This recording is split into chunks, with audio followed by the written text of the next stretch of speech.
Hello everyone, welcome to delicious recipes.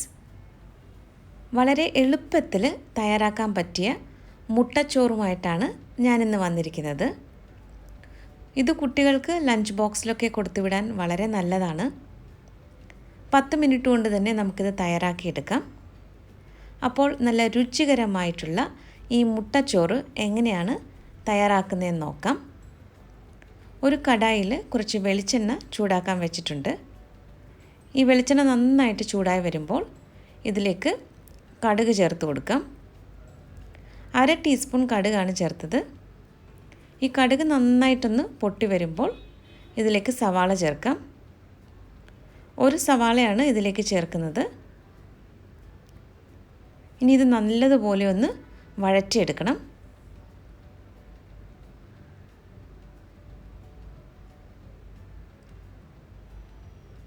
ഈ സവാള പെട്ടെന്ന് വഴന്ന് കിട്ടാൻ വേണ്ടിയിട്ട് ആവശ്യത്തിനുള്ള ഉപ്പ് കൂടി ചേർത്ത് കൊടുക്കാം.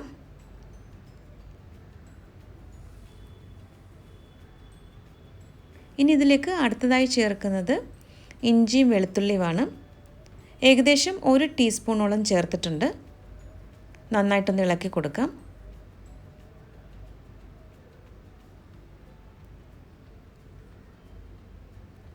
രണ്ട് പച്ചമുളകും 1 തണ്ട് കറിവേപ്പിലയും കൂടി ചേർത്ത് നല്ലതുപോലെ ഒന്ന് വഴറ്റിയെടുക്കണം.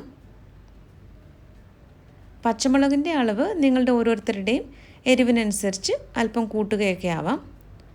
കുട്ടികൾക്ക് വേണ്ടി തയ്യാറാക്കുകയാണെങ്കിൽ മുളകിൻ്റെ അളവ് കുറയ്ക്കാം. ഇനി നമുക്ക് പൊടികളൊക്കെ ചേർക്കാം. 1/4 ടീസ്പൂൺ മഞ്ഞൾപ്പൊടിയും 1/2 ടീസ്പൂൺ വീതം മുളക് പൊടിയും ഗരം മസാലയുമാണ് ഇപ്പോൾ ചേർത്തത്. ഇനി എല്ലാ പൊടികളും നല്ലതുപോലെ ഒന്ന് മൂപ്പിച്ചെടുക്കണം.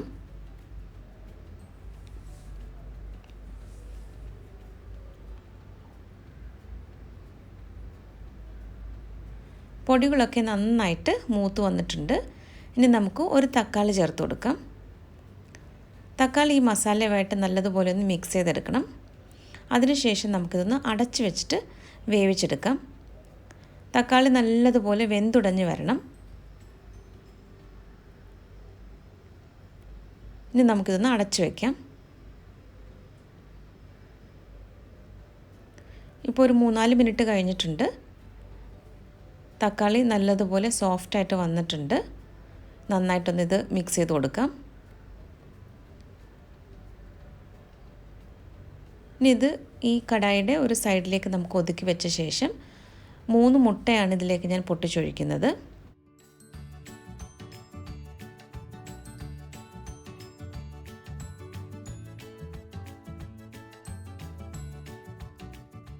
മുട്ട ചേർത്ത ഉടനെ ഇത് സ്പൂൺ കൊണ്ട് ഇളക്കരുത്. അല്പം ഒന്ന് കുക്കായ ശേഷം മാത്രം ഇതൊന്ന് സ്ക്രാമ്പിൾ ചെയ്തെടുത്താൽ മതി.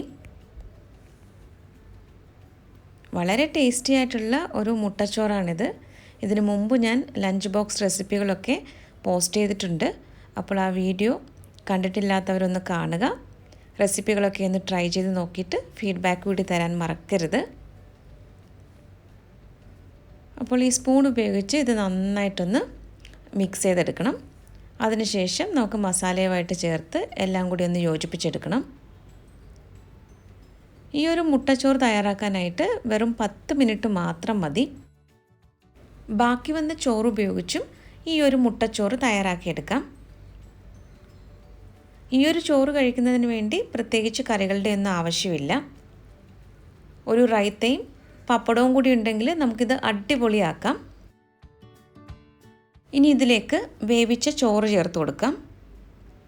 ബാസ്മതി റൈസാണ് ഞാൻ ഉപയോഗിച്ചിരിക്കുന്നത്. ഏത് അരി വേണമെങ്കിലും ഈ ഒരു മുട്ടച്ചോറ് തയ്യാറാക്കാനായിട്ട് എടുക്കാം. 3 കപ്പ് വേവിച്ച ചോറാണ് ഇതിലേക്ക് ചേർക്കുന്നത്. ആദ്യം കുറച്ച് ചേർത്തിട്ടൊന്ന് മിക്സ് ചെയ്ത ശേഷം ബാക്കിയുള്ള ചോറും കൂടി ചേർത്ത് കൊടുക്കാം. നല്ല ടേസ്റ്റിയാണ് കേട്ടോ ഈ ഒരു മുട്ടച്ചോറ്. വളരെ എളുപ്പവുമാണ് തയ്യാറാക്കിയെടുക്കാനായിട്ട്. അപ്പോൾ ബാക്കിയുള്ള ചോറും കൂടി ചേർത്തിട്ട് നല്ലതുപോലെ ഇതൊന്ന് മിക്സ് ചെയ്തെടുക്കണം. ഇതിനു മുമ്പ് ഞാൻ ലെമൺ റൈസിൻ്റെയും ഗ്രീൻ പീസ് പുലാവിൻ്റെയും റെസിപ്പികളൊക്കെ പോസ്റ്റ് ചെയ്തിട്ടുണ്ട്. അപ്പോൾ അതുകൂടി കാണാനായിട്ട് മറക്കരുത്. ഇത് നല്ലതുപോലെ ഒന്ന് മിക്സ് ചെയ്തെടുത്ത ശേഷം അവസാനമായിട്ട് കുറച്ച് മല്ലിയിലയും കൂടി ചേർത്ത് കഴിഞ്ഞാൽ നമ്മുടെ രുചികരമായിട്ടുള്ള മുട്ടച്ചോറ് ഇവിടെ റെഡിയാകും. ഇന്നത്തെ ഈ ഒരു റെസിപ്പി എല്ലാവർക്കും ഇഷ്ടമായെന്ന് കരുതുന്നു. റെസിപ്പി ഇഷ്ടമായാൽ ഡെലിഷ്യസ് റെസിപ്പീസ് ചാനലൊന്ന് സബ്സ്ക്രൈബ് ചെയ്യണം. സബ്സ്ക്രൈബ് ബട്ടൺ അടുത്ത് കാണുന്ന ബെല്ലൈക്കൺ ഒന്ന് പ്രസ് ചെയ്ത ശേഷം ഓൾ എന്ന ഓപ്ഷൻ കൂടി ഒന്ന് പ്രസ് ചെയ്ത് കൊടുക്കാൻ മറക്കരുത്. അപ്പോൾ മാത്രമേ ഞാൻ പോസ്റ്റ് ചെയ്യുന്ന വീഡിയോയുടെ നോട്ടിഫിക്കേഷൻ നിങ്ങൾക്ക് കിട്ടുകയുള്ളൂ. അപ്പോൾ മറ്റൊരു നല്ല റെസിപ്പിയുമായിട്ട് വീണ്ടും വരാം. താങ്ക്